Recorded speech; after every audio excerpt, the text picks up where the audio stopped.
sentar no instante. Vamos equalizando esse microfone aqui.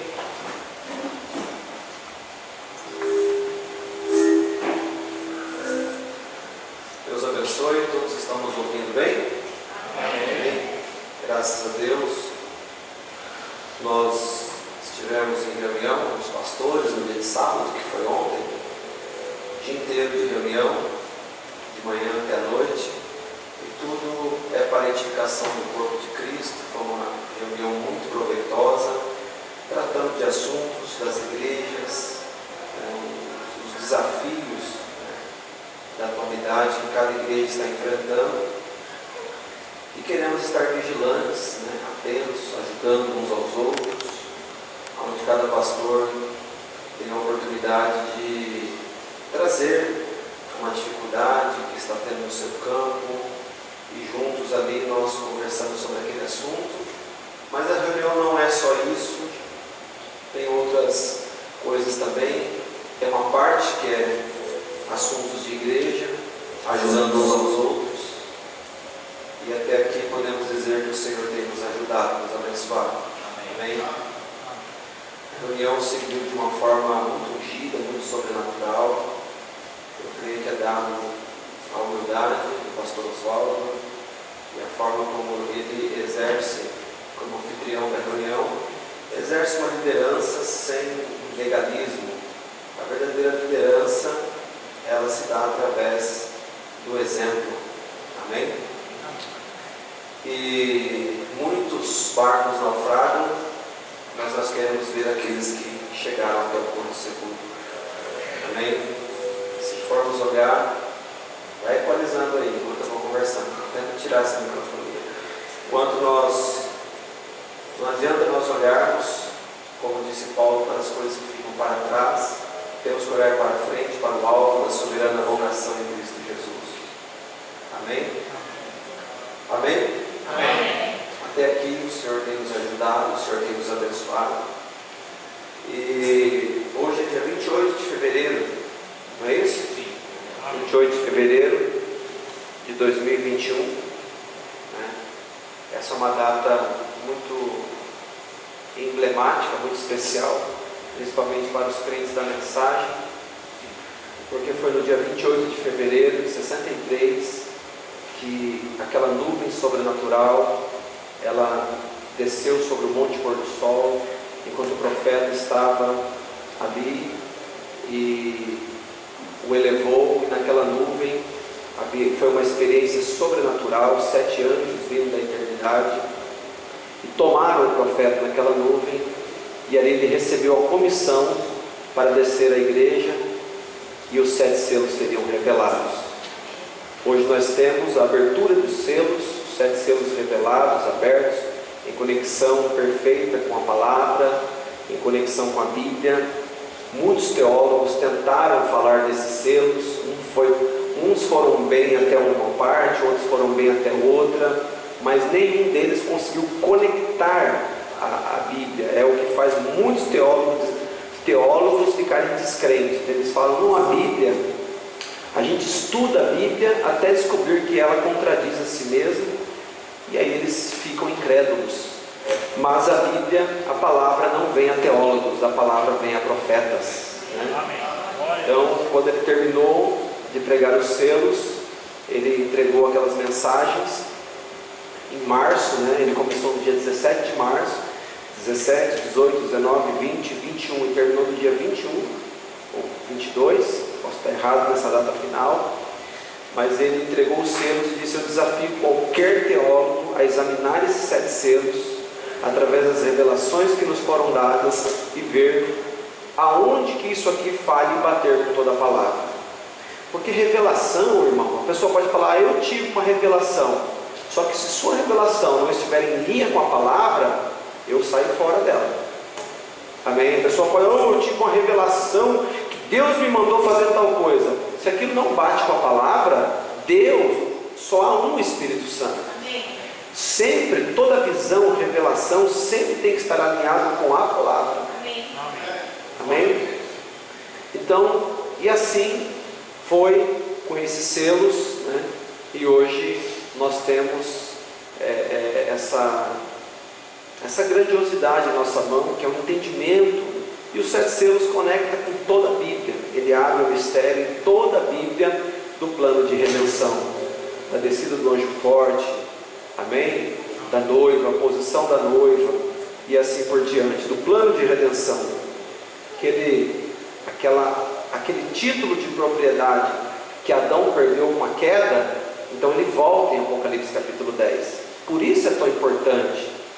Não precisa você ser um professor nessas coisas, mas você tem que saber que Apocalipse capítulo 10 se cumpriu nos nossos dias, amém? Porque só Deus podia abrir esses selos. Lembra que em Apocalipse 5 ninguém podia tocar nesse livro, nem mesmo olhar para ele? Então não foi o irmão Branda que abriu os selos, foi o Senhor Jesus Cristo, amém?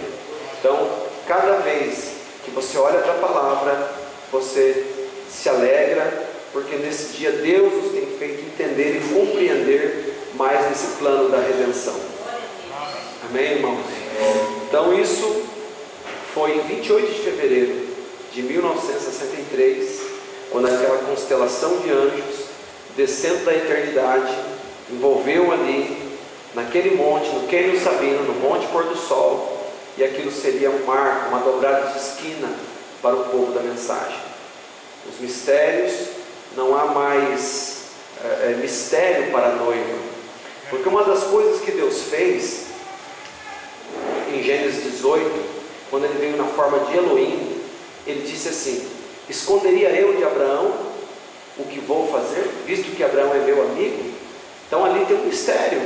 Então quando Deus desce no tempo do pôr do sol para trazer a cabo todas as coisas, trazer assim o desfecho de todas as coisas, ele revela o seu plano a Abraão.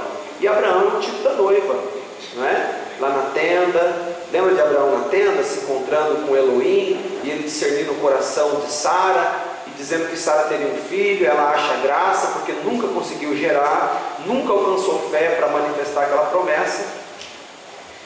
Ele pergunta: por que Sara riu? Estou citando Gênesis 18. Não ri, Senhor, não diga que não riu, porque riste. Então o profeta diz que ela não morreu ali, porque ela estava em Abraão. Amém? O que aquilo representa? Aquilo mostra, então, que Deus desce, e Ele revela a sua palavra. Ele não foi descer na Sodoma e colocando fogo em tudo. Abraão sabia, tanto sabia que teve a oportunidade de interceder por Ló. Não foi? Tanto sabia que teve a oportunidade de interceder por Ló. Então, para nós, essa data, 28 de fevereiro, é uma data muito significativa, porque é um marco, né? É uma dobrada de esquina, como a gente costuma dizer, para o povo da mensagem, para este mundo também. Porque o que foi a mensagem? Senão, a mensagem não veio para o povo da mensagem, a mensagem veio para essa geração, para essa era, para todos. Não é uma particularidade minha ou tua, mas, como nos dias de Jesus, veio para os que eram seus, e os seus não o receberam. Mas a tantos quanto o receberam, deu-lhes o poder de serem feitos filhos e filhas de Deus, os que creram no seu nome. Então, é assim e sempre será assim, né? E só fechando essa parte, irmãos, só fechando essa parte, por que é tão importante nós estarmos conectados com essa descida do anjo forte? Porque ele não só desce para revelar a palavra, ele desce com o livro aberto. Ele não só desce para revelar a palavra e com o livro aberto, ele manda João, que é um tipo da noiva, comer o livro. Não manda? E João o come na visão de Apocalipse 10. Ele não come o livro? Ele come o livro. E a Bíblia diz que era doce em sua boca e amargo no seu ventre. Amém? E depois disso, ele ouve uma voz que diz: agora importa que profetize outra vez a outros povos, nações, raças, tribos e línguas. Então, a missão de João, o tipo da noiva, não é inventar uma mensagem, mas importa que profetizes outra vez. A noiva está reprofetizando o que já foi profetizado. Não tem como, né? Reprofetizar uma coisa que nunca foi profetizada. Então nós não temos que criar e que inventar nada, nós só temos que ficar com a palavra. Nós temos que nos manter com a palavra. Amém, irmãos? E veja bem, abra sua Bíblia um pouquinho em Apocalipse capítulo 9. Não é a nossa pregação ainda, é só falando um pouquinho sobre esse evento. Apocalipse capítulo 9 é a quinta trombeta. Apocalipse capítulo 9 é a quinta trombeta. Então, você pode colocaram aqui para nós já. Quem não está com Bíblia, alguma coisa, pode ver aqui. Você vai observar, irmãos, que a quinta trombeta, o soar da quinta trombeta, João, ele relata que algo aconteceu. O quinto anjo tocou a sua trombeta e viu uma estrela que do céu caiu na terra. Quem é a estrela que caiu do céu? Porque nós descemos do céu, mas essa estrela caiu do céu. Não é verdade? Essa estrela caiu do céu. Quem é a estrela que caiu do céu? Satanás, Lúcifer, né? O anjo das trevas. Ele é a estrela que caiu do céu. E foi-lhe dado a chave. A chave do céu? Não. Foi-lhe dado a chave do poço do abismo. Foi-lhe dado a chave do poço do abismo. Veja, o poço do abismo é o inferno. E ele perdeu essa chave lá no Calvário. Só foi devolvido para ele aqui em Apocalipse capítulo 9. Amém? Quando Jesus morre na cruz do Calvário, Pedro relata que Jesus desceu ao inferno. Quantos já viram isso na Bíblia? Amém. E pregou às almas que estavam em prisão. Se você quiser, abra aí 1 Pedro 3,18. Eu vou voltar para cá. 1 Pedro 3,18. Só uma passagem por isso aqui, para nós entendermos, irmão, a descida do anjo forte e o significado que isso tem para o crente, para o cristão desse dia. 1 Pedro 3,18. Olha o que Pedro fala aqui. Porque também Cristo desceu, Cristo padeceu uma vez pelos pecados, o justo pelos injustos, para levar-nos a Deus, mortificado na verdade na carne, mas vivificado no Espírito, pelo Espírito. No qual também foi e pregou aos espíritos em prisão. Aonde que estão esses espíritos em prisão? No inferno.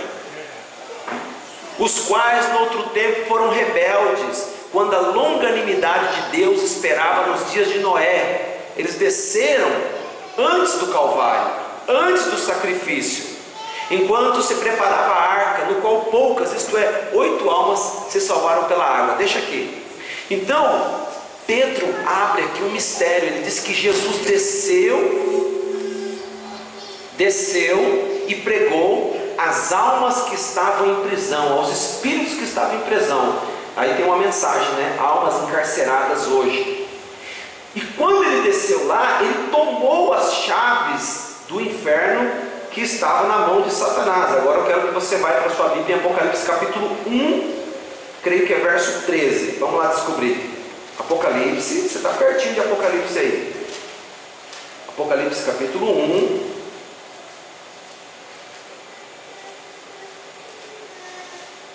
verso 18. Apocalipse 1, verso 18. Encontrou? Quem é esse que está dizendo aqui, Quem é esse? Não, vamos ler o versículo 17 para a igreja entender melhor? Olha lá. E quando eu o vi, caí aos seus pés como morto. Era Jesus no seu corpo glorificado. E ele pôs sobre mim a sua destra, dizendo-me: não temas, eu sou o primeiro e o último. Vocês creem que esse é o Senhor Jesus? Amém. O alfa e o ômega, o primeiro e o último, é ele ou não? Amém. Muito bem, próximo versículo. E o que vivo e fui morto. Veja, ele não morreu na cruz, mas eis que estou vivo para todo sempre. Amém. E tenho as chaves da morte e do inferno. Ele tomou as chaves da morte e do inferno ou não? O profeta ilustrou que quando ele estava na cruz, a morte desferiu o seu ferrão sobre ele. Só que quando um inseto que ferroa e que traz uma dor muito grande na sua ferroada, quando ele faz, ele deixa o seu ferrão. E Jesus tomou o aguilhão da morte. Ele foi o último que a morte feriu e teve poder para levar para a sexta dimensão, que estava do lado da quinta dimensão, que era o inferno. Mas ele desceu lá e tomou as chaves, e agora ele aparece aqui no seu corpo glorificado, dizendo: eu tenho as chaves da morte e do inferno. Olha o que o profeta fala na mensagem Deus aperfeiçoando a sua igreja, pregada em 1950. Veja, o Romano disse: este é o Filho de Deus. A terra vomitou suas rochas, houve um terremoto. É o Filho de Deus, disse o Romano. Ele está aqui para as almas perdidas, e ele bate na porta. Ele bate na porta. Ele bate na porta. Eu posso ouvi-lo quando a sua majestade, quando ele bate na porta e eles olham para ele. Eu sou o Filho de Deus.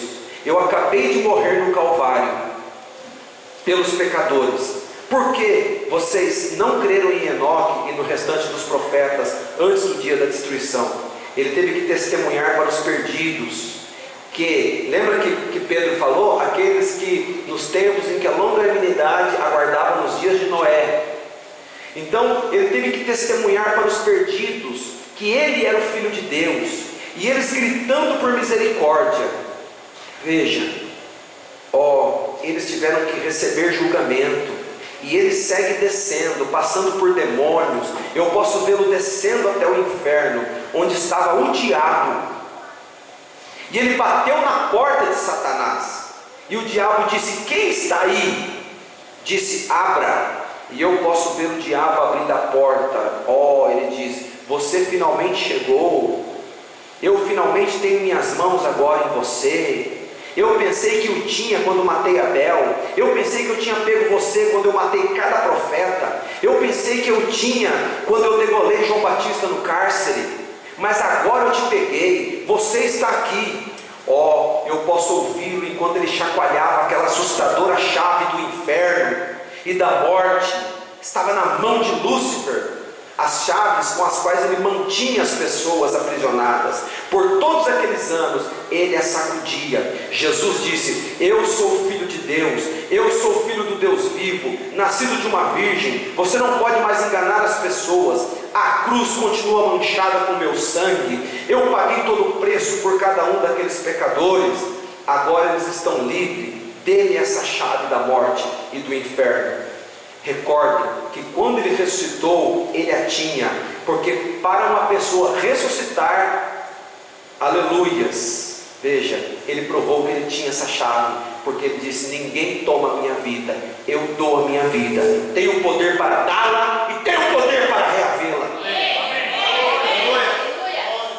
E eu posso vê-lo golpeando na cara do diabo e puxando as chaves penduradas ao seu lado e indo para a glória.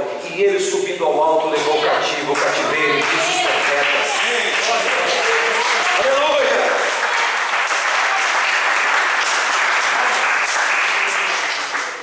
Lá estava Jó, Abraão, Isaac, Sara. Irmãos, o céu dificilmente seria céu sem Sara, sem Abraão, sem aqueles ali. E ali estavam eles não podiam entrar na presença do Pai. Eles viveram sob um sacrifício de animais, mas aqui estava o sacrifício perfeito. Amém? Você entendeu por que ele, subindo ao alto, levou cativo o cativeiro? Eu nunca vi um teólogo falar sobre isso. Não tem como. Amém?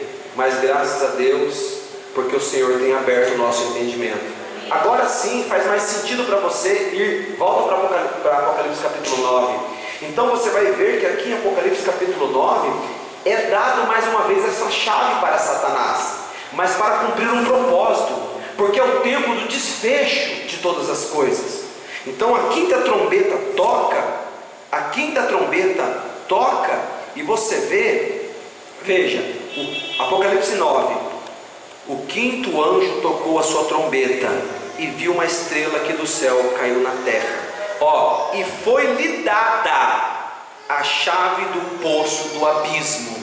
Esse poço do abismo, você vai ver o que vai sair dele é demônios na forma de gafanhotos, demônios destruidores que saem do abismo para atormentar homens. Isso aqui não é um inseto físico, isso aqui não é um animal físico, isso aqui são demônios que vêm e manifestam nessa era para atormentar os homens. Irmãos, essa chave é devolvida na quinta trombeta de Apocalipse 9. Essa chave do inferno abre na terra de cara duas grandes guerras. A primeira grande guerra mundial, porque Apocalipse 9, a quinta trombeta, o início do cumprimento dela é 1914, primeira grande guerra mundial. A segunda trombeta, 1939 a 1945, a segunda grande guerra mundial. As duas maiores carnificinas de seres humanos que o mundo já conheceu, primeira e segunda guerra mundial. A Bíblia mostra que Satanás pegou essa chave de novo e abriu o inferno. Você pode ver que os homens estão mais malignos, o mundo está mais maligno. Por mais escola, educação, ciência e tecnologia, o homem está mais violento, o homem está mais ganancioso. Doenças miraculosas estão aparecendo na terra. Você não se esqueça que no final da Primeira Guerra Mundial, a grande gripe espanhola, ela só leva esse nome, gripe espanhola, é a gripe influenza. Ela ceifou mais gente do que a pandemia de 2021 e 2020 está ceifando. Sabia disso? Então, mas como que essas pragas elas disseminam e espalham na terra? São demônios que estão trabalhando, porque foi dado a eles esse poder e essa chave na mão deles. Mas se para o diabo foi dado uma chave, para a noiva foi dado um livro aberto. Se o trunfo de Satanás é essa chave do inferno na mão dele de novo, por um tempo, porque a hora dele está chegando, a hora de Satanás está chegando. Mas Deus não nos deixaria desguarnecidos aqui e daria para Satanás essas ferramentas, essas armas de destruição, e deixaria seu povo aqui. Deus nos deu a sua palavra, Deus nos deu um livro aberto, Deus nos mandou uma mensagem, Deus nos deu um alarido e um profeta neste dia para abrigar o povo debaixo da sua palavra. Irmão, sorri forte ao nome do Senhor. Aleluia. Quando ele no alto retiro, porque conheceu o meu nome, ele me invocará e eu lhe responderei. Estarei com ele na angústia, livrá-lo-ei e o glorificarei, porque conheceu o meu nome. Você não conheceu o nome dele? Você sabe o nome dele? Senhor Jesus Cristo, aleluia. Não é a segunda pessoa da Trindade, não, é a única pessoa de Deus. Aleluia. Então veja, fechando isso aqui, nós vamos ler a Bíblia para a leitura oficial do culto. Fechando isso aqui, irmãos, se em Apocalipse capítulo 9, olha lá, 9 verso 1, se em Apocalipse capítulo 9 o diabo põe a mão nessa chave de novo, e o que você vai seguir a seguir aqui, né, é a Primeira Guerra Mundial. Lá no verso 13 começa a segunda, que é a sexta trombeta, mas todos eles têm o efeito dessa chave na mão. Se eu me deter aqui, eu fico o culto todo, porque você pode ver no mundo o efeito dessa chave que o diabo destrancou. Uma inteligência para as coisas erradas, entretenimentos, todos que afastam as pessoas de Deus, tudo para afastar as pessoas da palavra. Uma era de amnésia de novo, onde todo mundo é escolarizado, sabe ler, é inteligente, tem acesso à internet, mas as pessoas estão cada vez mais vazias de Deus. há um esfriamento generalizado tomando conta, varrendo aos milhões. Mas o povo de Deus está recebendo a verdadeira vacina contra essas coisas, que é a palavra de Deus, a abertura da palavra nesse dia final. Apocalipse capítulo 9. Essa chave veio para a mão dele de novo. Apocalipse capítulo 10. Põe Apocalipse capítulo 10. Porque eu quero que você veja o seguinte, para eu encerrar isso aqui. Eu estou falando que hoje é 28 de fevereiro de 2021, né? 60, 70, 80, 90, 60 anos, né? 60 anos da descida do anjo forte. Não, 50 anos.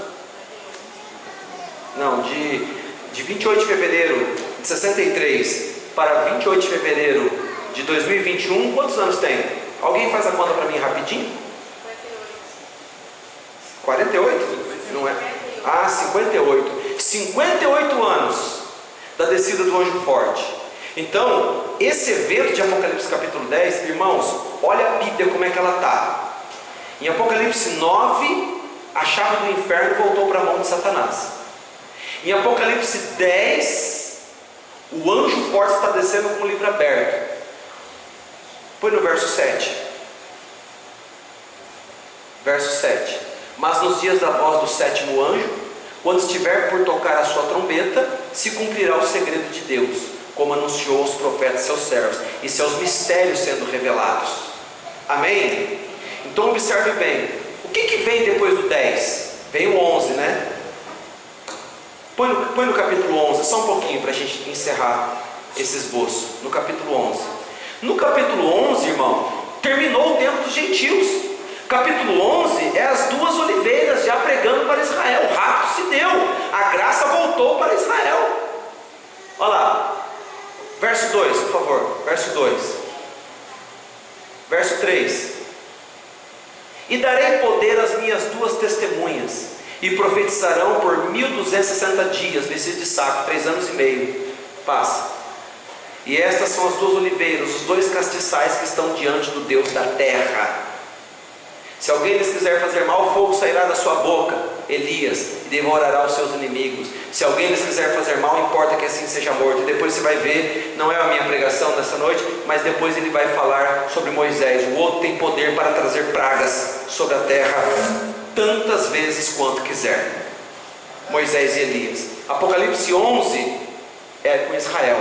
Acabou. Então, irmãos, Apocalipse 9, o inferno é solto na terra. Apocalipse 10, o anjo forte desce com o livro aberto, a abertura da palavra. Apocalipse 11, não tem mais ninguém aqui. Quem ficou dos gentios está esquecido. Me perdoe, mas ficou para bucha de canhão, porque o rapto já se deu. Entra na grande tribulação. Amém? É tempo de ilustrar as nossas lâmpadas e estar preparados. Porque se faz 58 anos que os céus têm sido abertos e o anjo forte desceu e o mundo vai de mal a pior, que hora nós estamos, irmãos? É hora de cada dia examinarmos a nossa vida e desejarmos viver uma vida cristã. Amém? Vamos ficar de pé em nome de Jesus. E vamos abrir nossas Bíblias em Números capítulo 13. Números capítulo 13.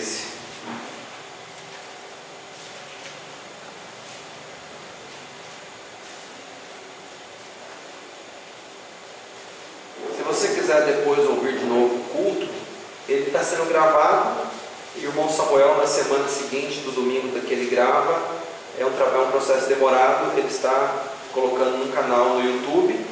Você pode acessar, você assiste de novo esse culto aqui, se você quiser. Eu quero ouvir de novo, porque eu não entendi algumas coisas, quero ouvir bem devagar. Você pega e acessa, volta, assiste de novo, pode assistir o culto. Então, nós estamos postando. Amém? Números capítulo 13.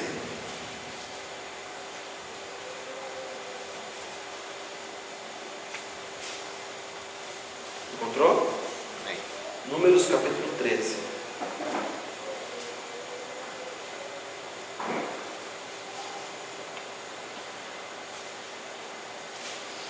A escritura é conhecida. é quando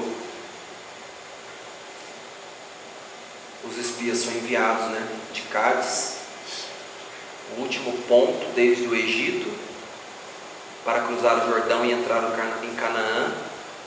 A gente sabe, era um oásis no deserto, cheio de tâmaras e de palmeiras. Israel acampou ali, tinha água, sombra, acampou ali, e foi a última parada. Próxima etapa era cruzar o Jordão e entrar na terra prometida, Canaã. Com a ajuda de Deus, nós vamos ver aqui aonde alguns falharam e aonde outros acertaram, e nós queremos acertar. Amém. Verso 2: envia homens que espiem a terra de Canaã, que eu hei de dar aos filhos de Israel. De cada tribo de seus pais enviareis um homem, sendo cada um príncipe entre eles, um principal entre eles, E enviou Moisés do deserto de Parã, segundo a ordem do Senhor. Todos aqueles homens eram cabeça dos filhos de Israel. Agora vamos saltar um pouquinho, verso 26. E caminharam e vieram a Moisés e Arão e toda a congregação dos filhos de Israel no deserto de Parã, em Cádiz, e deram-lhe notícias a eles e a toda a congregação, e mostraram-lhes o fruto da terra, e contaram-lhe e disseram: fomos à terra a que nos enviastes, e verdadeiramente mana leite e mel, este é o seu fruto. O povo, porém, que habita nessa terra é poderoso, e as cidades fortificadas e muito grandes. Também vimos ali os filhos de Anak. Os amalequitas habitam na terra do sul. Os filhos de Anak eram uma descendência genética de homens muito grandes. Eles eram temidos, eles eram guerreiros e eles eram grandes, Em algumas passagens da Bíblia você vai ver que os filhos de Anak, eles eram chamados de gigantes, mas eram homens fortes e grandes. Verso 29, os amalequitas habitam na terra do sul, os heteus, jebuseus, amorreus na montanha, os cananeus habitam junto ao mar e pela margem do Jordão. Então Caleb fez calar o povo perante Moisés e disse: certamente subiremos e a possuiremos em herança, porque seguramente prevaleceremos contra ela. Porém os homens que com ele subiram disseram: não poderemos subir contra aquele povo, é mais forte do que nós. E infamaram a terra que tinham espiado, dizendo aos filhos de Israel: a terra pela qual passamos a espiá-la é terra que consome os seus moradores, e todo o povo que vimos nela são homens de grande estatura. Também vimos ali os filhos de Anak, descendentes dos gigantes, e éramos aos nossos olhos como gafanhotos, e assim também éramos aos seus olhos. Oremos. Senhor Deus, pedimos que o Senhor nos dê inspiração, entendimento, e nos abençoe, Pai amado, aquiete nosso espírito, e não deixa nada interromper-nos de nos nutrir da Tua palavra nesta noite, Pai, em nome de Jesus Cristo. Amém. Pode se sentar.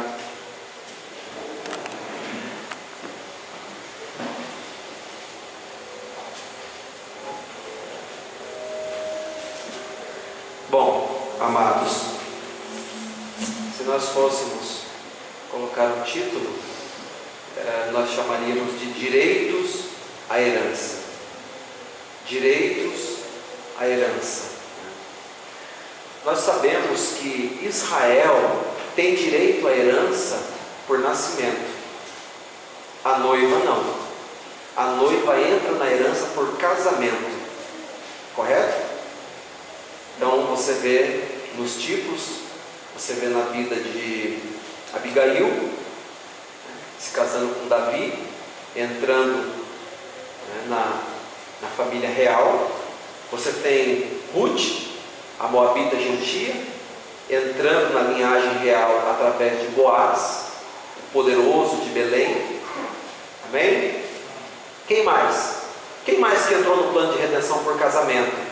A própria Rebeca, ainda que ela tinha um grau de parentesco sanguíneo com Abraão, mas ela foi trazida de Harã, lá da Mesopotâmia, por uma forma muito sobrenatural, e ela entrou também na herança direta de Isaac, de Abraão, Isaac, através do casamento, né? E quem mais que nós temos que entra por casamento? Esther, né? Lá no reinado do rei Assuero, quando houve uma conspiração para que o povo judeu que vivia, né, o rei Medo, Assuero, havia alguém lá que era muito poderoso e intentou um projeto para exterminar os judeus. Sempre houve, como Hitler fez na Segunda Guerra Mundial, um projeto para acabar com os judeus, para varrer a raça de Israel da face da terra. Isso já vem lá dos dias bíblicos.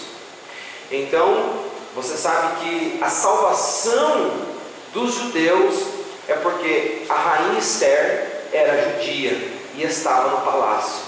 E ela era uma menina que não tinha autoridade e expressão nenhuma, mas ela pôde se colocar na brecha pelo seu povo, porque quando ela foi escolhida por Assuero, ela tornou-se a rainha, aleluias, amém? E ela entrou na presença do rei sem ser chamada. E quem entrasse na presença do rei sem ser chamado, por lei, se o rei desaprovasse aquilo, a pessoa seria morta, decapitada na mesma hora. Se o rei olhasse para a pessoa e estendesse o cetro, a pessoa podia vir e ter uma entrevista com o rei. Mesmo ela sendo a esposa do rei, ela entrou e abaixou a sua cabeça. E o rei estendeu o cetro para ela, e ela pôde interceder pelo seu povo. Amém? Ó, irmãos, se você não vê o tipo aí da noiva entrando na presença de Deus e intercedendo por seus irmãos nesse dia final também, não é? Livrando o nosso povo da grande matança que está no porvir. Então Esther, mas como que ela alcançou o título de rainha? Através do casamento. Então Israel é por direito de nascimento, a noiva é por casamento. Olha para você, olha para mim.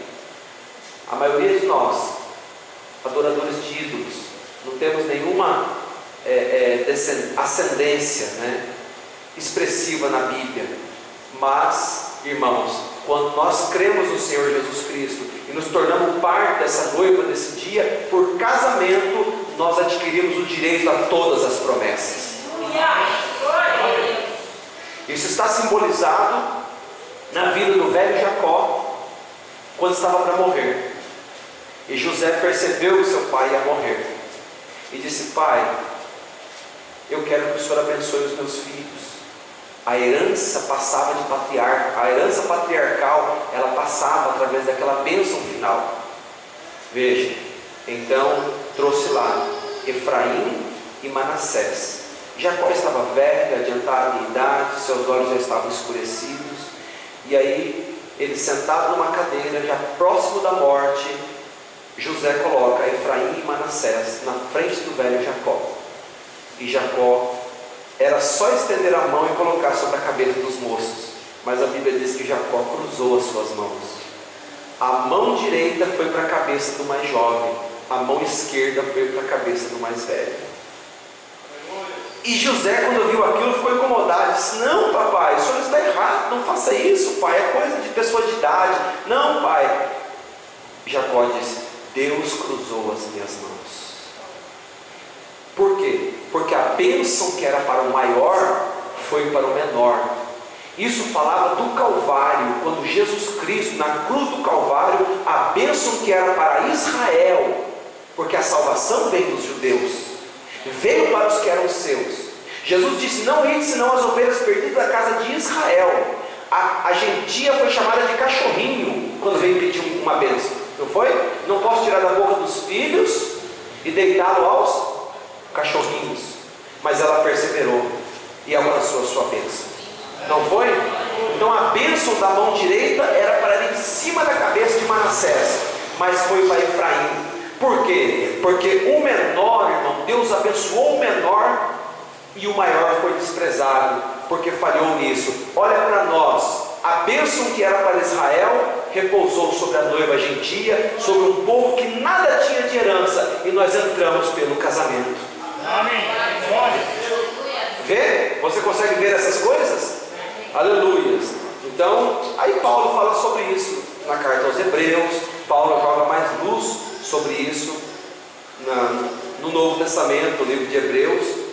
Amém? Mas então, irmãos, você sabe que a noiva não tem descendência, porque aqueles 144 mil judeus que aparecem em Apocalipse capítulo 11, recebendo os 2 profetas que vão pregar depois do rapto lá, para abrir os olhos de Israel, muitos deles, aqueles 144 mil, você viu que nunca foi falado o número de integrantes da noiva? Nunca falou. Quantos que formam a noiva?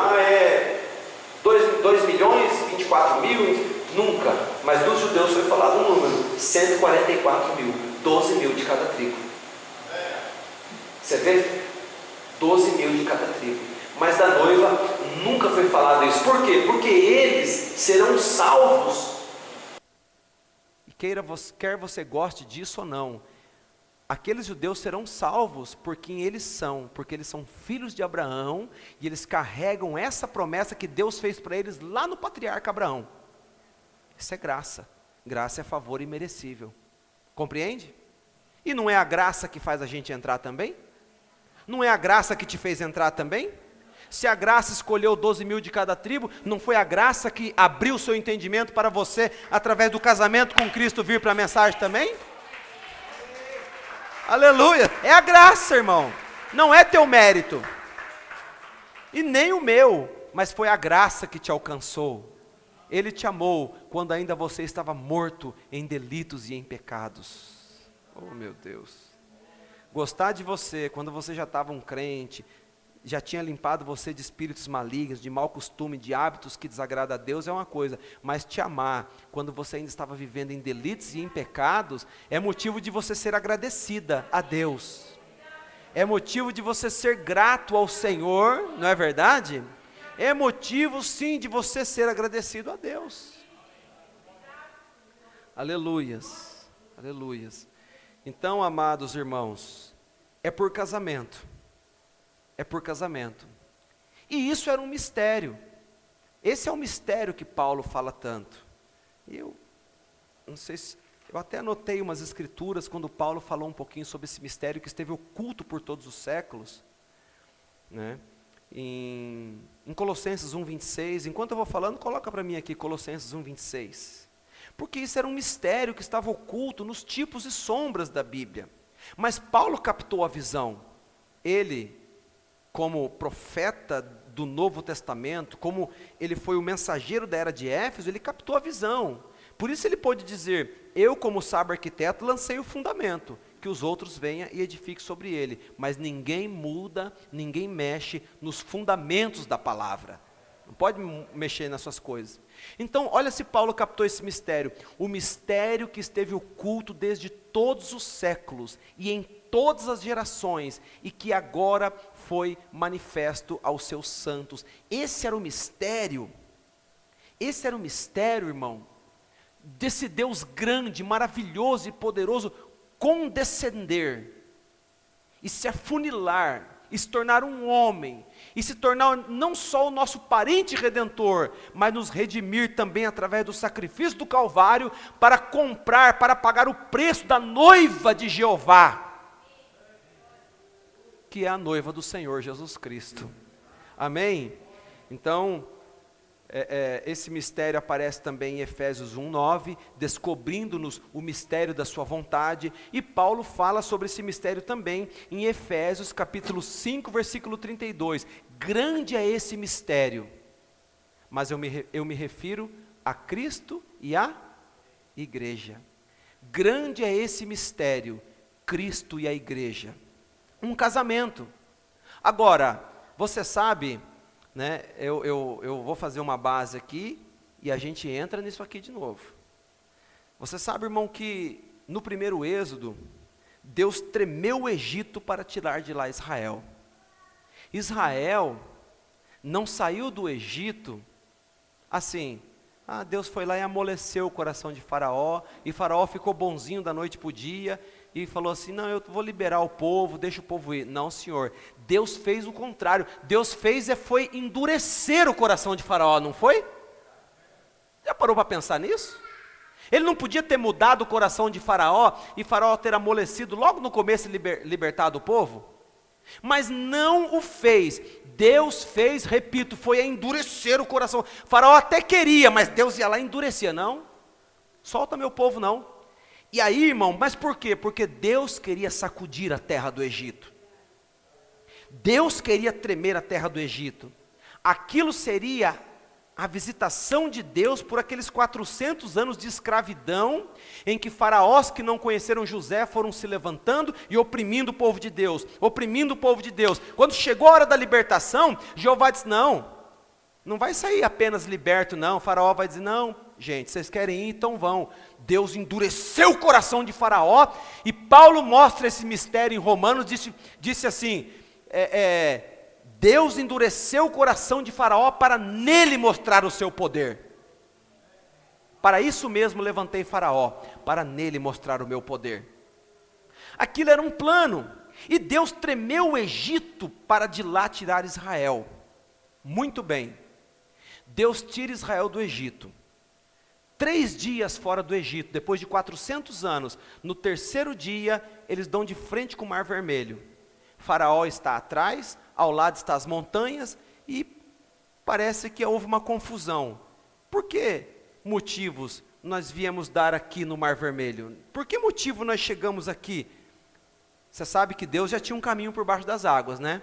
Mas eu quero te mostrar uma coisa, e abra comigo no livro de Êxodo, por favor. Êxodo capítulo 14, Êxodo capítulo 14, quero mostrar algo para você, verso 13.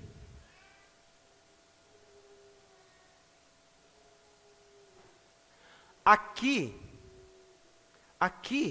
nesse momento aqui, foi quando Faraó reuniu todo o seu exército, e disse assim, o povo está perdido, o povo chamado povo de Deus está confuso. Disse para o seu general, é hora de nós nos vingarmos, acabar com tudo. Se eles não vão nos servir, mas também livres eles não serão. Matemos crianças, mulheres, jovens, vamos acabar, vamos passar com as bigas e os carros de guerra por cima desse povo, vamos acabar com ele. Eu estou só resumindo a história. Então alguém disse, Faraó está vindo, Faraó está vindo, nós vamos morrer.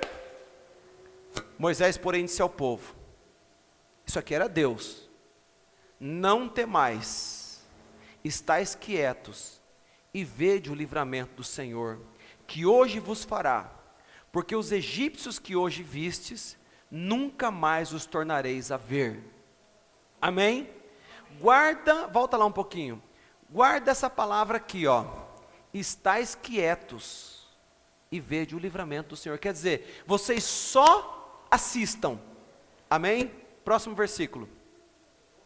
O Senhor pelejará por vós, e vós vos calareis. Amém? Compreenderam? Então, irmãos, eles não tiveram que fazer nada, eles só tiveram que crer e esperar que a misericórdia, que a intervenção divina descesse e livrasse eles. Amém? Eles atravessam o Mar Vermelho e começam uma peregrinação no deserto. No deserto, falta água, não tem rede de água, né? Que vai seguir todo o caminho pelo deserto. Falta água, a rocha bem presente está lá. Deus supre seu povo com água tirada da rocha. Paulo disse que essa rocha é Cristo. O povo tem fome, o pão desce do céu todas as manhãs. A Bíblia chama de maná. O maná caía do céu e alimentava os filhos de Israel. O povo enjoou do maná, queria carne. Deus, em uma ocasião, deu carne para eles em abundância. A roupa não envelhecia, os sapatos não furavam pelo caminho que eles seguiam. Deus guardava até a roupa que eles vestiam, porque não tinha um lugar para comprar uma roupa nova naquele deserto, irmão. Então Deus cuidava até a roupa deles. Você já viu a Bíblia dizer que a roupa não rasgava? E aquele deserto árido, cheio de pedras e espinhos, irmão, e a roupa era preservada, e andando, toda a peregrinação foi a pé, os sapatos não furavam. Aleluias. De dia, como que eles suportaram, pastor? Com crianças, com idosos, com gestantes, com criança pequena, criança de colo, como que eles suportaram o deserto? A Bíblia diz que à noite uma nuvem sobrenatural, de dia, uma nuvem sobrenatural cobria o arraial, eles caminhavam na sombra. Aquele que habita no esconderijo do Altíssimo, a sombra do Onipotente descansará. Eles caminhavam na sombra, porque a nuvem fazia sombra. À noite, a Bíblia diz que a coluna de fogo clareava todo o arraial. Você está entendendo? Então, irmão, começou lá no Mar Vermelho, do lado de lá ainda, né, na fronteira lá do Egito, para vir do Mar Vermelho, deserto para cá, Deus dizendo, vocês não façam nada, apenas estejam em silêncio, se aquietem e vede o livramento do Senhor. Mas aonde que o pastor quer chegar? Eu quero chegar que isso mudou lá na frente, e eles não perceberam. Chega uma hora que Deus põe o crente para lutar. Porque tudo na vida cristã é um treinamento. É isso que muitos não compreenderam. E o deserto tornou-se um grande cemitério de cadáveres, de milhares e milhares de um povo que lá em Cádiz Barneia acharam que Deus tinha que ir na frente e matar e destruir todos os inimigos. Eles não gostaram nada da ideia de que agora era a hora deles colocarem espadas na mão e entrar na batalha, e Deus usaria eles para trazer vitória. Você entendeu? Amém. Eles não queriam lutar. Uma nova fase chegou e eles não entenderam. Você acha que a vida cristã não tem fases?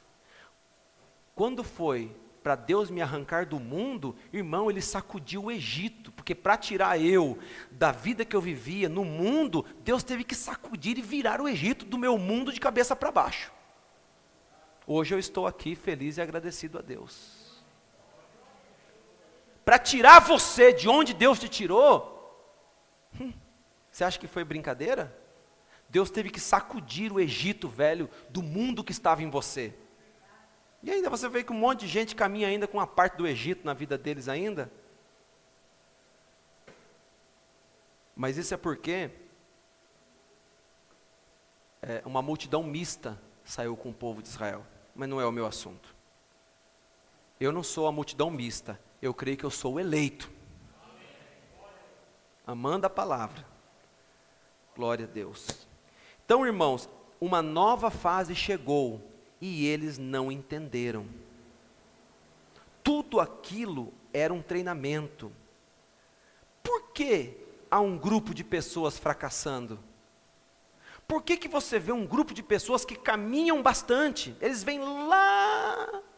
Eles saíram com Moisés na libertação. Moisés não é um tipo de Cristo? Amém? Moisés não foi o profeta usado por Deus para arrancar o povo com sinais poderosos, e Deus sacudiu o Egito, e a última praga foi o anjo da morte? Faraó não aguentou mais. Falou, não, eu me rendo, eu não aguento batalhar contra esse Deus, leva esse povo. Deus sacudiu o mundo de você, tirou de você as danças mundanas, as músicas pérfidas, tirou de você as brincadeiras de mau gosto, tirou de você aquelas vaidades sujas, tirou de você carnaval, tirou de você futebol, tirou de você fanatismo pelas coisas erradas.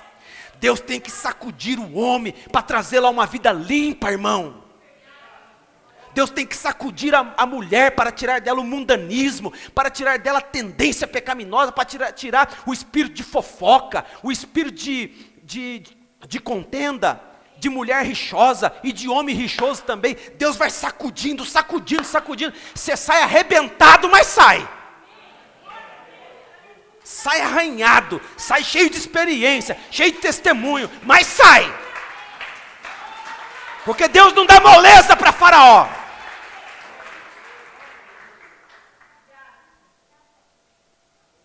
E aí a gente vai, e vai jejuando, e vai orando, e vai para os montes, e tem época que você urra, igual um lobo, urra igual um cachorro atropelado, urra, e grita, e clama, e vai para a cruz, e vai para o Calvário, e vai aos pés da cruz, e fala: Senhor, tenha misericórdia de mim, Senhor, tenha misericórdia de mim, Senhor.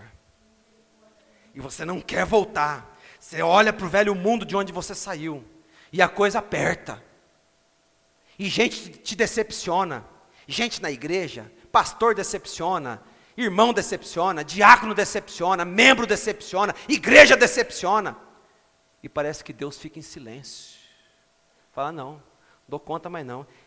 Aí tem aqueles que falam assim: não, se é para viver assim, ao fulano, ao ciclano, então eu vou para o mundo mesmo. Tem aqueles que só ficam esperando uma desculpa de A ou de B para voltar para o mundo, para falar que saiu da igreja por culpa do fulano, por culpa do ciclano.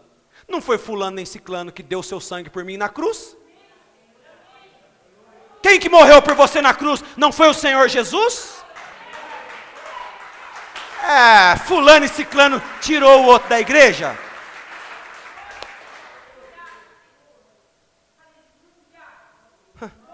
Você é um cristão? Irmão, você já foi criticado, já foi zombado, debochado, coisas que não deu certo, tantas coisas, decepções.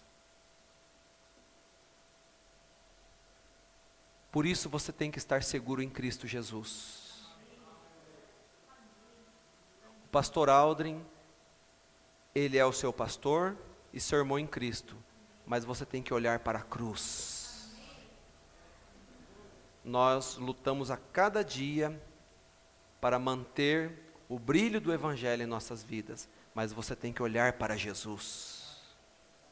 E um dia que eu não for um exemplo em algo que você quer que eu seja, procure um outro, mas sempre haverá um remanescente, sempre haverá. Quando não tiver mais ninguém para olhar, olhe sempre para Jesus. Olhe para Jesus. Amém, irmãos? É por isso que quem congrega até há mais tempo conosco sabe que eu sempre fiz questão de levar as coisas às claras. É melhor você levar as coisas às claras do que você ter as pessoas falando de você por trás dos bastidores. Amém? Leva as coisas claras, fala: eu não estou satisfeito com isso, eu não concordo com aquilo, eu não aceito isso, mas está acontecendo. É assim, assim, assim, eu creio na Bíblia, eu creio nas coisas corretas e eu creio na palavra. Você fecha a boca do diabo. Amém. Eles não queriam lutar. Uma nova fase chegou e eles não entenderam. Por que, é uma pergunta, há um grupo de pessoas fracassando? Porque não entenderam que tudo aquilo era um treinamento. Eu até anotei algo aqui. Eles não tinham que plantar, eles só estavam colhendo sem plantar. A rocha dava água, o maná caía do céu, eles tinham a serpente de bronze, eles tinham carne, pão, água, roupa não rasgava, sol forte, causticante, não queimava a cabeça deles, eles tinham a serpente de metal esculpida no bronze, lembra? Você lembra da serpente de bronze? Que quando eles eram picados por serpentes, eles olhavam para a serpente de bronze, que apontava para o Calvário, para Cristo Jesus. Ao olhar para a serpente de bronze, o pecado era destruído nas suas correntes sanguíneas? Perdão, o veneno era destruído nas suas correntes sanguíneas? Eles tinham tudo, irmão, eles tinham cura, eles tinham tudo. Dê tudo para um povo para você ver se eles não ficam mal acostumados. Eles não querem mais orar, eles não querem mais ir para a igreja, eles não querem mais pôr a cara no pó e o joelho no chão, eles não querem mais clamar a Deus. Dê tudo para uma criança para você ver se você não estraga ela, que não sabe o valor de nada, que estraga tudo. As pessoas não aprendem a dar valor nas coisas. Eles não tinham que plantar nada, até Cádiz foi só colheita, só colhendo. As benécias, né? A graça de Deus, ou os benefícios de estar seguindo aquela mensagem. Israel era para ser a esposa de Jeová. Mas quando Jeová desceu para o casamento na pessoa do Senhor Jesus Cristo, encontrou uma nação apenas das tradições e cerimoniais, um monte de fariseu religioso, extremamente religioso, mas que não tinha nada em seu coração. Jesus disse: esse povo me honra com seus lábios, mas seu coração está longe de mim. De Gênesis até Malaquias, Deus estava passando por Israel, os profetas, Deus estava trabalhando com Israel para que Israel fosse a esposa de Jeová, mas quando eles rejeitaram, a graça se voltou para nós, os gentios. É isso verdade? Muito bem. Então, amados, nós estamos supostos a ser a noiva de Cristo. Amém? Você sabe que quando Deus disse: não é bom que o homem esteja só, far-lhe-ei uma adjuntora que esteja junto a ele. Quantos de vocês sabem que quando Deus disse não é bom que o homem esteja só, Ele também estava falando de si mesmo? Amém? Porque em Adão, Deus estava revelando um mistério. Porque se você olhar os atributos de Jeová sendo revelados na pessoa do Senhor Jesus Cristo, você vai ver que aquilo demonstra claramente que Deus sempre quis ter uma noiva. Esse, repito, é o mistério que Paulo captou no Novo Testamento, que disse, o mistério que esteve oculto em todos os séculos. Esse mistério foi o desejo de Deus lá na eternidade de ter uma noiva, de ter uma esposa, e isso Ele vai ter no milênio, quando a noiva se assentará ao seu lado no reino milenial. Amém? Isso nos entusiasma. Esse mistério, porque Jesus não foi chamado de o segundo Adão? Então o primeiro Adão era um tipo de Cristo. Se Jesus Cristo foi a manifestação de Deus numa carne humana, então Adão carregava uma parte desse mistério também. Porque quem foi Adão, senão a manifestação direta do poder da palavra falada do próprio Deus? E Deus soprou o seu fôlego sobre Adão e ele se constituiu alma vivente. Quem era Adão? Era o fôlego de Deus na terra. Entendeu isso? Você está entendendo a mensagem? Aleluias. Então, amados irmãos, vejam, Deus disse, não é bom que o homem esteja só. Deus não estava falando isso só para a raça humana. Deus estava mostrando um mistério que Ele trazia desde a eternidade, a eternidade, a eternidade. Deus desejou ter uma noiva, o qual Ele tivesse preeminência na vida dela. Aleluias. Você está guardando todas essas coisas? Você tem que ir guardando todas essas coisas em seu coração. Em um casamento, quem tem mais necessidades? O marido ou a mulher? Quem tem mais necessidades? Mas o que é necessidades, pastor? Necessidades que eu falo é quem precisa mais um do outro. Eu penso que é ambos, amém? Ambos. Ou só a mulher que precisa do marido? Ah, mas o marido é forte, trabalha, resolve as coisas, mas ela é feminina, ela é mulher, ela também é uma peça fundamental, importantíssima dentro do lar, ela faz coisa que o homem não faz. E muitas coisas, e o homem faz coisas que a mulher não faz. Você sabe, irmãos, que lá em Efésios 4:32, Paulo falou que tem um mistério na união do homem e da mulher. Eu me refiro a Cristo e à igreja. Então ali, há reflexos, há coisas ali que mostram para você que Deus estava dando a conhecer esse mistério da união de Deus com a sua noiva. Quem tem mais necessidade? O homem, a mulher tem necessidade de um marido, mas o marido também tem necessidade de uma esposa. Aonde que eu quero chegar com isso? A igreja tem necessidade de Deus, mas Deus também tem necessidade da igreja. Entendeu isso? Deus também tem necessidade da igreja.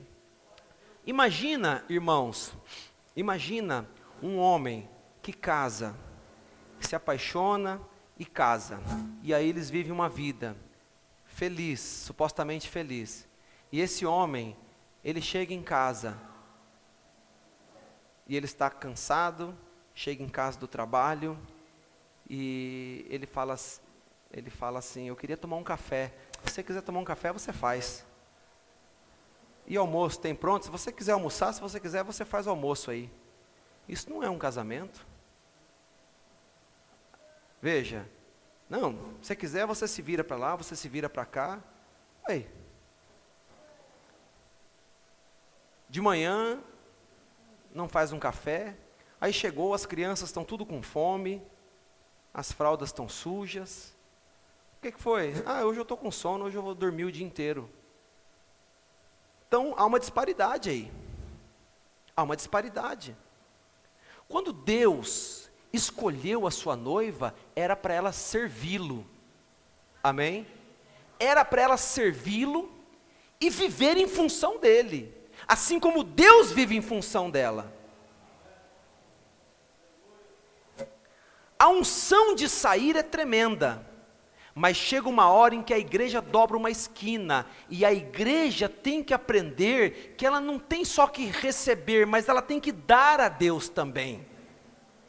Ela tem que dar a Deus mais atenção, mais devoção, ter uma vida mais devocional à palavra de Deus, porque senão ela fica igual aquele Israel, irmão, que acostumou a ficar só parado vendo tudo, ela mesma não quer fazer nada. O que eu posso fazer para Deus? O que você pode fazer para Deus? Você pode fazer muita coisa.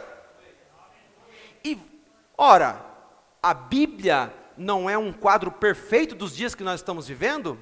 Por que esses quadros estão estampados na Bíblia? E o que aconteceu com esse povo em Cades Barnea, irmão, que não queria lutar? E Jeová disse, não, vai para a batalha, eu sou contigo, eu vou dar vitória. Não, vamos não, Senhor. Não queria ir para a batalha. É aquele casamento, é aquela união, que um se mata e o outro não faz nada. Isso não vai dar certo. Esse homem preguiçoso, ou essa mulher preguiçosa, isso não vai dar certo. Tem que ter uma parceria, tem que ter uma comunhão, tem que ter um acordo, eles têm que trabalhar em harmonia, no mesmo espírito, senão não vai dar certo. Pega uma cruz para você carregar, para você ver. Uma mulher preguiçosa ou um homem preguiçoso, ele esgota um casamento. Agora, quando os dois puxam para o mesmo lado e se esforçam, e um ajuda o outro, e o outro fortalece o outro, e o outro, um está servindo o outro, então eles são fortes, eles podem vencer. Amados, nós temos necessidade de Deus, mas também Deus tem necessidade de nós. Você pensa que Deus não ama quando você louva, quando você treina, quando você adora, quando você ora? Por que as pessoas perderam a coragem de estar nos cultos de oração? É porque estão lá nessa parte que eles só querem receber de Deus, mas não querem pelejar, porque oração é peleja, é batalha. O que acontece com as pessoas que elas acham tão difícil servir a Deus? Elas acham tão difícil se esforçar um pouquinho mais. Elas acham que elas vão na igreja do pastor Aldrin. Você não está indo na igreja do pastor Aldrin, não. Você está indo na igreja do Senhor Jesus Cristo. E é Ele que está aqui a cada culto para te abençoar, para te curar, para te salvar, para encher você do Espírito Santo. Glória a Deus, aleluias.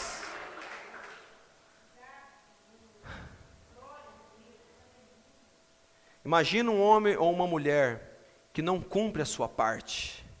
Israel não queria cumprir a parte dela para com Jeová. Israel, como estava treinando para ser a esposa, que lá na frente o Messias desceria, para consumar o casamento, ele encontrou um Israel totalmente distante, frio, envolto apenas em cerimoniais religiosos. Seu coração estava longe do seu amado.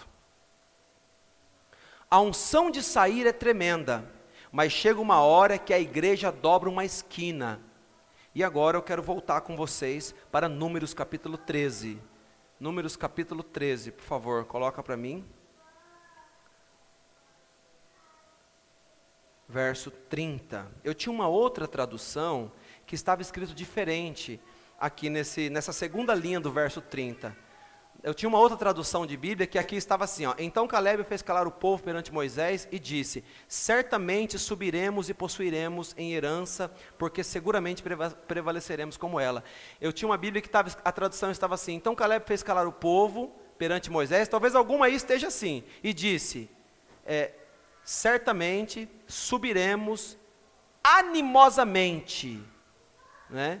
Subiremos animosamente, algo assim, para possuir a nossa herança. Amém? Porque certamente subiremos, né? Então você vê que Caleb estava animado. Irmão, tinha um outro espírito nesse crente aqui, ó. Eu sei que era 2, foram 12 espias, né? Era 2 contra 10. Mas que tinha um espírito diferente em Caleb e Josué, tinha.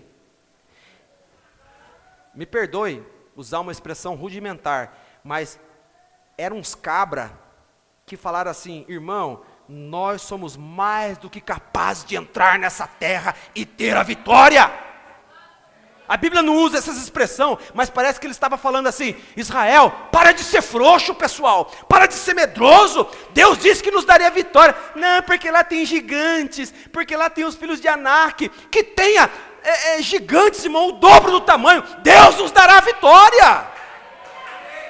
Ora, Deus nos dará a vitória. Parece que Caleb queria dizer assim: gente, vocês não perceberam que chegou a hora de nós lutarmos? Jeová fez tudo, do Mar Vermelho até Cádiz. Agora, nós temos que entrar, sacar as nossas espadas e lutar, e Deus nos dará vitória contra esse povo, horas. Então, irmãos, e aí, eu meditando sobre isso, pensei, às vezes, no início da sua conversão, Deus te deu tantos sinais, até sonhos você teve, tanta coisa. A pessoa às vezes ora, e parece que no outro dia a oração estava respondida. Dê-me sua atenção, já vou encerrar. No outro dia a oração estava respondida. Chega um tempo que você ora, e parece que a resposta da oração não chega. A pessoa clama, e parece que Deus está em silêncio. Deus está nos treinando. Porque quando chega nessa etapa, irmão, não é mais Deus por você, é Deus em você. Daí, eu queria falar isso no final do culto. Eu não sei se eu já estou encerrando, mas eu vou falar agora. O irmão Brana foi chamado por um senhor mexicano para orar por um bebê. E o bebê, um lindo bebezinho, tinha uns 3 meses, com um câncer externo, inteirinho envolto no seu queixo. Aquilo estava expondo sua pequena mandíbula, e aquele câncer, os médicos disseram: não tem como nós mexermos. Se mexer, mata a criança. Ele já estava contaminado com algumas partes de veias, e aí quando você mexe naquilo, rapidamente chegaria aos vasos sanguíneos que ligam a cabeça, e o bebê morreria. E esse irmão mexicano pediu tanto, o irmão Brana, ele estava em meio a uma campanha, e ele não saía por fora para orar, ele estava orando na campanha, através dos pedidos de oração, com cartão, porque senão ele não parava, mas esse homem insistiu tanto: eu te levo lá, é rapidinho, disse: o senhor não precisa nem orar, apenas veja o meu filho. Ele não queria nem que o irmão Brana orasse. E o nome do menino, era aquele nome, até que o irmão Brana não gostava daquele nome, como é que era? Não era Rick? Pequeno Rick. O irmão Brana não gostava, né? Porque havia uns Ricks assim, que era muito Peralta. E o menino chamava Rick. E ele foi, e lá o pai entrou na clínica, e todo com aquelas roupas de branco, e o irmão Brana ficou parado para ver o pequeno Rick. Ficou parado assim, e ele entrou lá e falou: pequeno Rick do papai, e começou a falar. E o irmão Brana começou a olhar para aquele pai cheio de esperança. O médico já tinha desenganado aquela criança, e aquele quadro tão feio, aquela coisa roxa, escura, tomando conta quase da cabecinha daquele bebê. E ele ficou tão comovido. Ele também tinha o pequeno José, né, seu filhinho, e ele disse: meu Deus, Que coisa, olha essa criança nessa condição. E aí o pai disse, vem irmão Brana, vem mais perto, olha ele aqui um pouquinho de perto. Aí o irmão Brana chegou e pensou assim, Senhor, Tu sendo a fonte de bondade e misericórdia, Senhor, eu sei que Tu não te alegras em ver uma cena como essa, e aquele pai brincando com o seu filhinho ali, e aquela criança respirando suas últimas horas de vida, né? Já desenganado, o médico falou, não tem como pôr a mão, o menino está condenado, está desenganado. E aí ele se afastou assim 2 passos para trás, você conhece, muitos aqui já conhecem esse testemunho, e ele disse assim, Senhor, o que Tu farias se Tu estivesses aqui, Senhor Jesus, e visse essa criança nessa condição? E ele disse, tão certo quanto você ouve a minha voz aqui nessa noite, eu escutei audível no meu ouvido uma voz dizer assim, eu estou esperando para ver o que você fará com essa situação. Eu estou esperando para ver o que você vai fazer. Se Tu estivesses aqui, Senhor, e entrasse nessa clínica e visse o que o Senhor faria, eu quero saber o que você vai fazer. Então, irmãos, foi um tempo que era Deus por nós, chegará um tempo que será Deus em nós. Você vai falar, Senhor, o que o Senhor vai fazer? Deus vai dizer assim, eu quero ver o que você vai fazer. Faça, porque eu serei contigo. Lute, porque eu serei com você na batalha. Você lembra, irmãos, que quando uma Babilônia se expandiu na terra, e uma adoração a um ídolo, foi levantado, foi erigida uma estátua, aquilo ali é puro Apocalipse capítulo 13, lá nos dias de Daniel, aquilo é puro Apocalipse capítulo 13, e todo mundo foi proibido de adorar outro Deus, senão aquela estátua. Você lembra que jogaram, aquilo era o final da Babilônia, para regressar à terra. Não estamos nós regressando também para Jerusalém celestial? Você lembra o que aconteceu lá na Babilônia, nos tempos finais da Babilônia, que havia 3 jovens ali, espirituais, moços consagrados, que disseram para o rei, mesmo que nosso Deus não nos livre da tua fornalha, não nos prostraremos diante do teu Deus, e eles foram jogados. Mas Deus estava com eles dentro da fornalha, através do 4º homem. Daniel não foi impedido de ser jogado na cova, mas o anjo estava com ele, dentro da cova dos leões. Aleluias, irmão, não importa, o importante é Deus estar contigo aonde você estiver, não importa a situação, creia que Deus está contigo, creia que Deus está contigo, não importa a situação. Alguém podia falar, eu estava orando para Deus fazer alguma coisa, mas agora já jogaram eles na fornalha. E o rei disse assim, abra as tampas da fornalha, vamos ver a cinza que sobrou. Esse capitão da guarda, vem cá, vocês não jogaram 3 homens, por que eu vejo 4 lá dentro? 4 homens andando lá dentro, e um deles é semelhante ao Filho dos deuses. Quem era que estava lá? O Senhor Jesus Cristo. Amém, irmãos? Aleluias. Então chega uma hora que a igreja dobra uma esquina, 2 milhões de pessoas sepultadas no deserto falharam em compreender isso. Quantas pessoas estão vivas ainda, mas já estão sepultadas na vida espiritual? Sepultadas por quê? Porque falharam em entender isso. Mas você não fale, você tem que compreender que é Deus na igreja. Todos nós, Senhor, seja pela igreja. Ele disse, não, eu não serei mais pela igreja, eu serei na igreja, através de você. Quando você ora, o inferno treme. Glória a Deus, aleluias.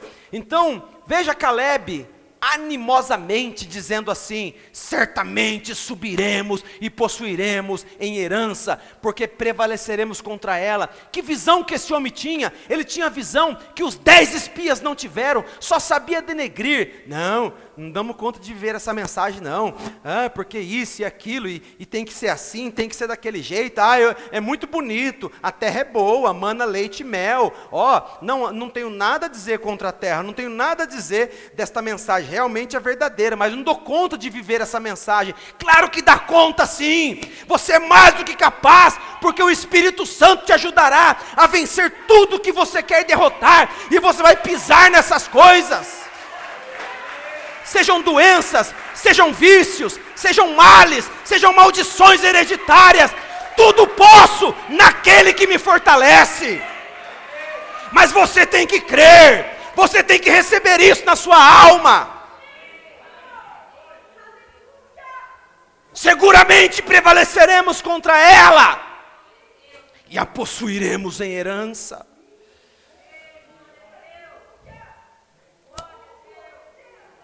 É tempo de servir, irmãos.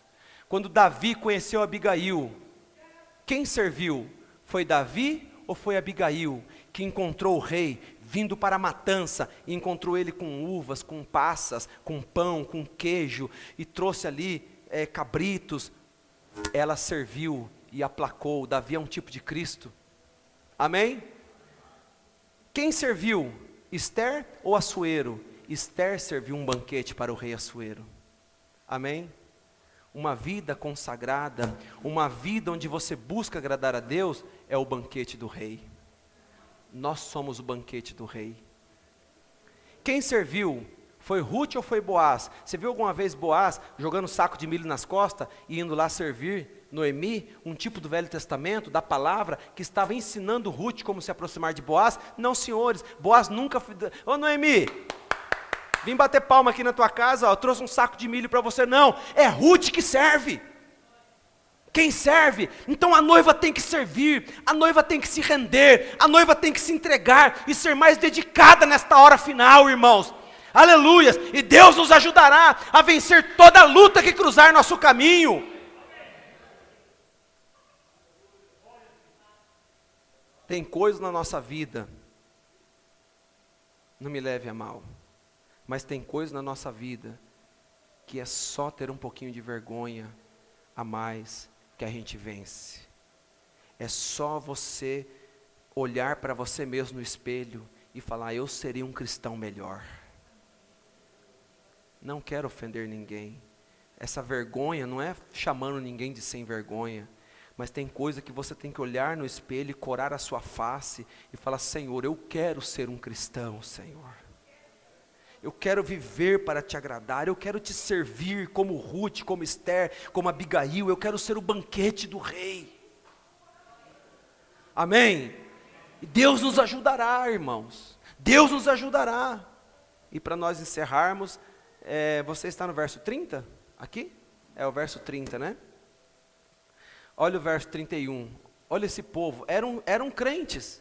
Estavam todos juntos, porém os homens que com eles subiram disseram: não poderemos subir contra aquele povo, porque é mais forte do que nós. Irmão, o mundo é mais forte do que a gente, a vaidade, a moda, a tendência é mais forte do que a gente, mas Deus nos dará graça para viver uma vida de santificação, porque uma vida de santificação não é virar aquele fariseu, aquele que não pode nem, sabe, triscar em nada, que fica aquela coisa. Não, a santidade é Cristo em nós.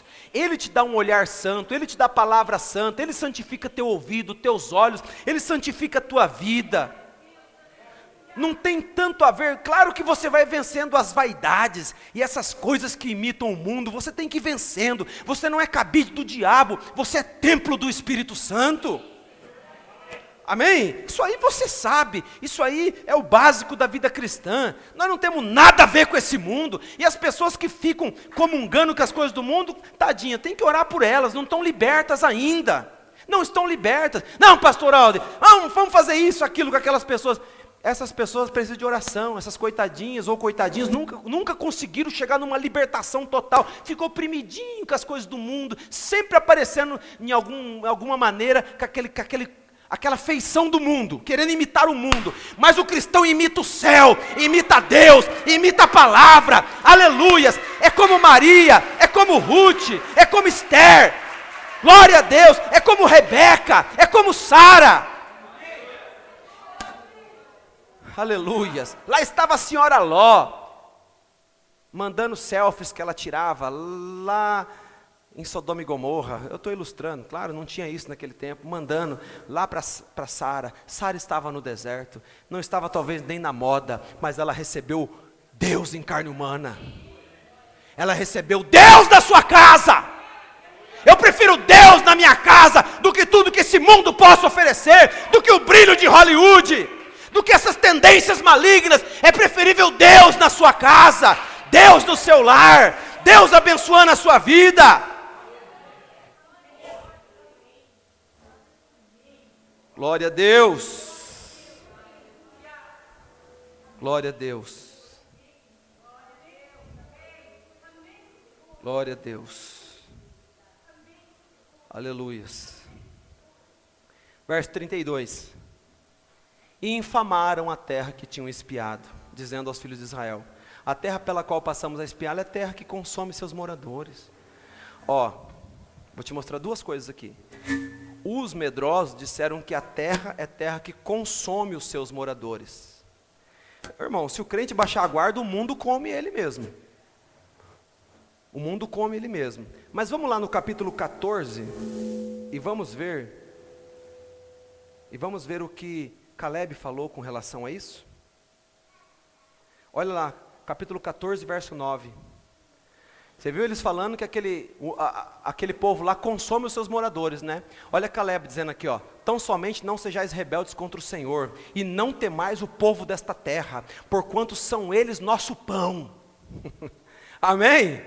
Nós vamos mastigar o inimigo e vamos vencer a batalha. Você já tinha visto isso aqui? O povo lá disse: não, nós vamos ser comidos, vamos ser devorados por esse povo. Caleb disse: esse povo é o nosso pão, nós vamos vencer essa turma, essa tropa, Deus será conosco. Não temais o povo dessa terra, porquanto são eles nosso pão. Retirou-se deles o seu amparo, e o Senhor é conosco, não temais. Mas o povo falhou em Cades Barneia, e eu não quero falhar nessa hora. A maioria do povo falhou em Cades Barneia. Eu já quero encerrar. Vamos colocar no verso 10. Mas toda a congregação disse, aqui ó o resultado. Toda a congregação disse que os apedrejassem. Eles iam apedrejar Moisés, Caleb, Josué e Arão.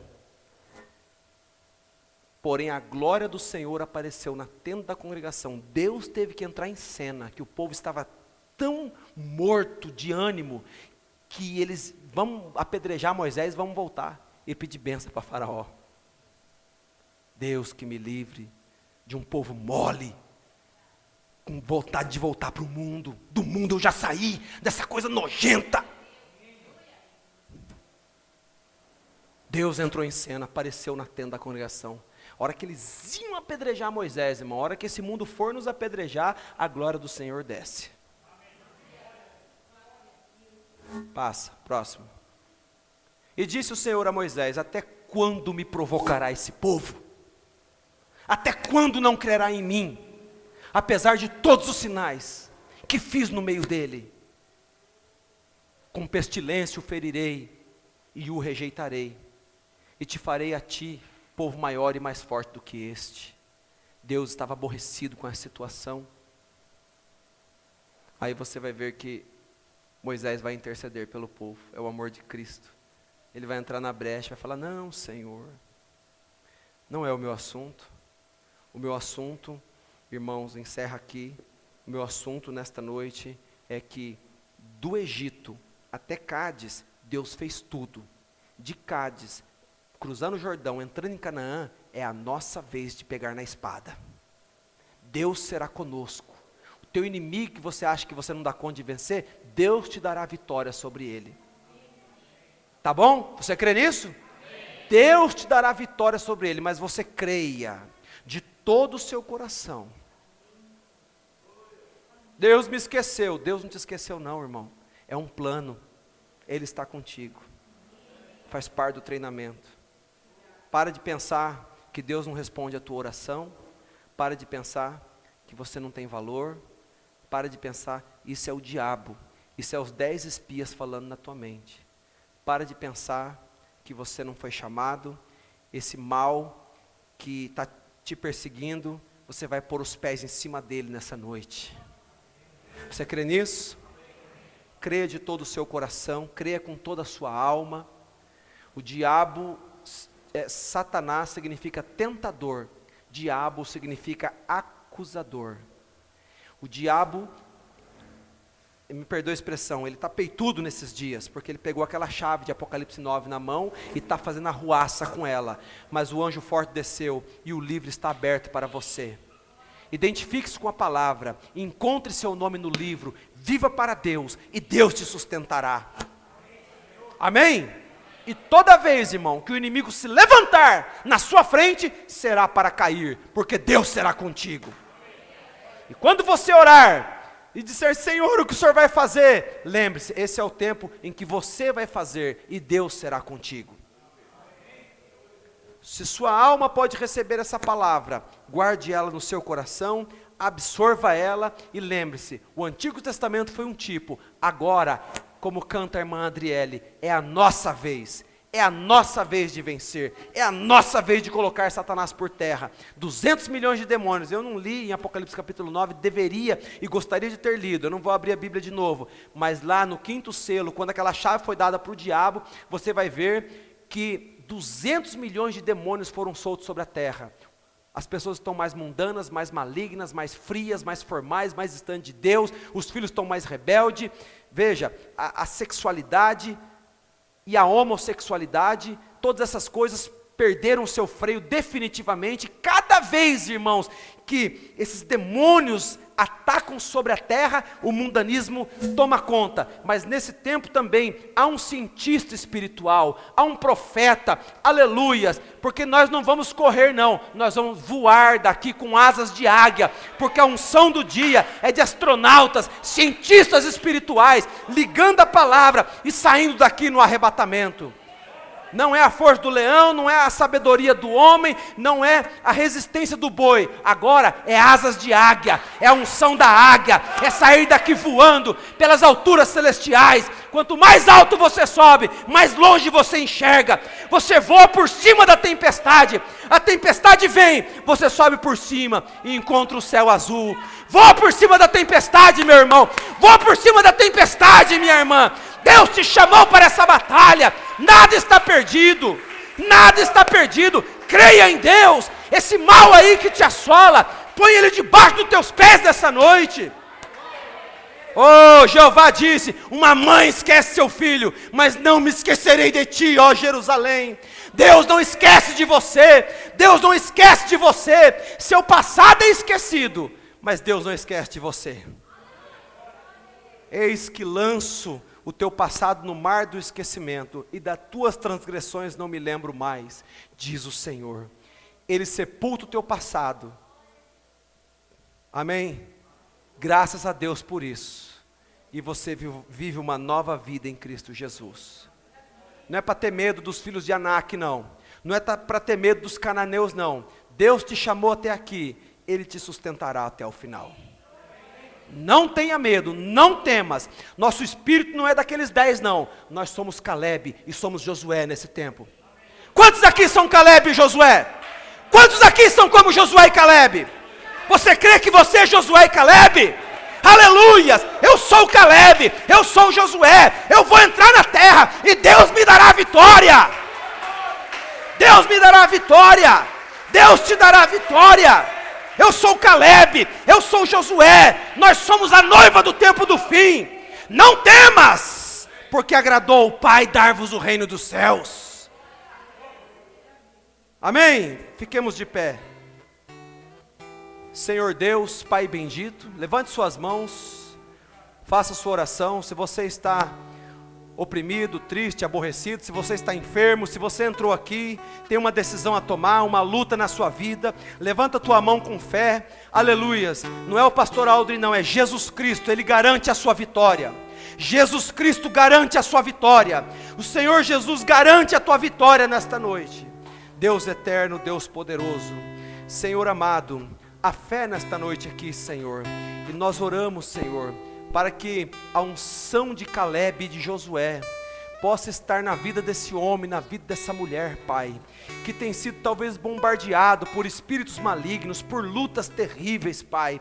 Oh meu Deus, Senhor, problemas familiares, problemas espirituais, problemas de saúde, Senhor, seja o que for, Pai, que esse homem está tentando vencer nesta noite. Olha essa mão levantada, Senhor, e que no nome de Jesus Cristo todo mal e toda opressão seja expulso e afugentado pelo poder do sangue de Jesus Cristo, Pai, e que o povo seja liberto, Senhor, principalmente do medo, meu Pai, do medo, Senhor. Ó Deus, porque precisa de coragem para viver uma vida cristã. Tira todo o temor, tira todo o medo, Pai Celestial, e abra-nos, meu Deus, nosso entendimento.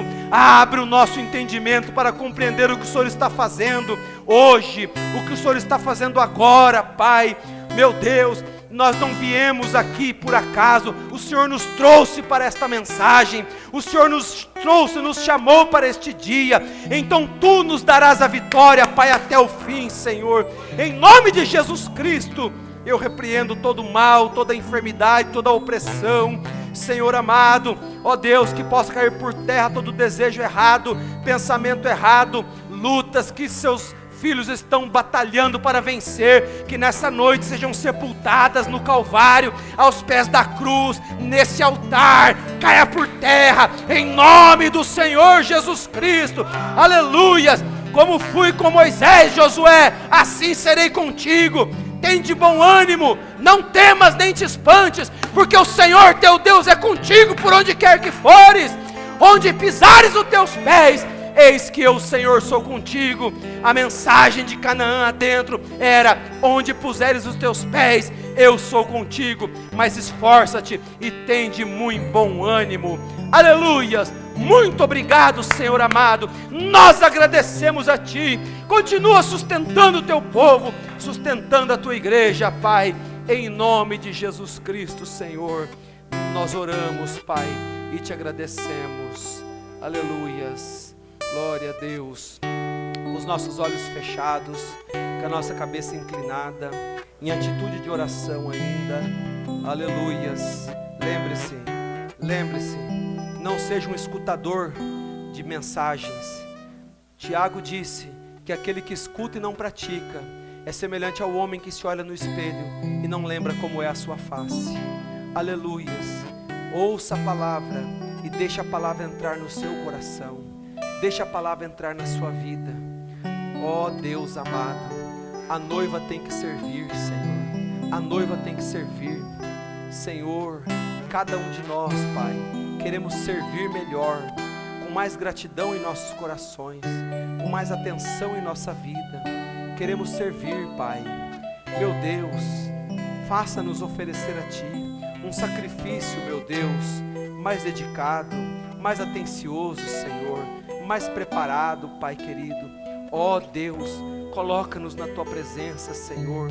Queremos viver uma vida cristã. Cada um aqui dentro tem um chamado, Senhor. Cada um aqui dentro tem um chamado. O Senhor escolheu a cada um, Senhor, e nos trouxe a esta hora tremenda, Pai. Há pessoas que não conseguem compreender o que o Senhor quer na vida delas, Pai. Ó meu Deus, mas ajude a cada um, Senhor, a encontrar a sua posição em Cristo, a encaixar-se no plano, Senhor, a ver a si mesmo, Senhor, inserido nesta grande economia, Pai. Ajuda-nos, Senhor amado. Ó meu Deus, nós queremos ver o Espírito Santo satisfeito, Pai. Nós queremos ver o Senhor atuando, Pai, poderosamente em nossa vida. Queremos entender a unção que visita nessa hora, Pai. Meu Deus, 28 de fevereiro de 63, como estamos felizes, Pai, pela descida do anjo forte, pela abertura da palavra, pela revelação dos selos, Senhor, por a Bíblia ter se aberto para nós. Que coisa maravilhosa, como estamos contentes, como estamos agradecidos, Senhor. Abençoa Teu povo, abençoa a Tua igreja, sustenta cada um nas Tuas mãos, Pai, de misericórdia e de graça, Senhor. Em nome de Jesus Cristo, nós oramos. Glória a Deus. Amém, Senhor. Amém. Deus abençoe a todos, no nome de Jesus. Deus te dê uma semana abençoada. Que a graça de nosso Senhor Jesus Cristo, a comunhão do Espírito Santo, seja com os vossos corações. Deus vos abençoe. Em nome do Senhor Jesus. Cumprimente seu irmão, sua irmã. Diga: Deus te abençoe.